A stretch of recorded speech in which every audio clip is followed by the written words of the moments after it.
That one's hopefully a pretty good one. എന്തിനാ കരയണേ? വാതിലുമ്പോ നോക്കി എന്നിട്ട് കരയാന്ന്. എന്താ കാര്യം? എന്താ ആ ഫാൻ ഒന്ന് നിർത്തുവോ? ബാക്കിലെ ഫാൻ എന്തേ തുറക്കാൻ? എന്താ വേണ്ടേ? എനിക്കെന്താ വേണ്ടേ? നടക്കാൻ പോണല്ലേ, പോവാട്ടോ. വെയിറ്റ് ചെയ്യേ, ഇതൊന്ന് ശരിയാക്കട്ടെ. വെയിറ്റ് ചെയ്യാൻ പഠിക്കാം. എങ്ങനെ വെയിറ്റ് ചെയ്യാ? ഒന്നും പറഞ്ഞാ കേക്കില്ല. പോവാൻ ഇതായിട്ട് നിക്കുവാണ്.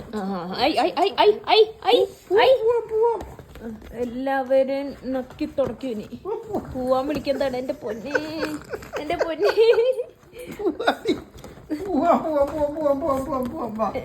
എങ്ങനെയാണ് പോവാൻ എണീപ്പിക്കുന്നത് ആൾക്കാരെ? കണ്ടോ, ഓടി വന്ന് മുഖത്ത് നക്കി വിളിപ്പിച്ച് പോവാൻ റെഡിയായിട്ട് നിക്കും.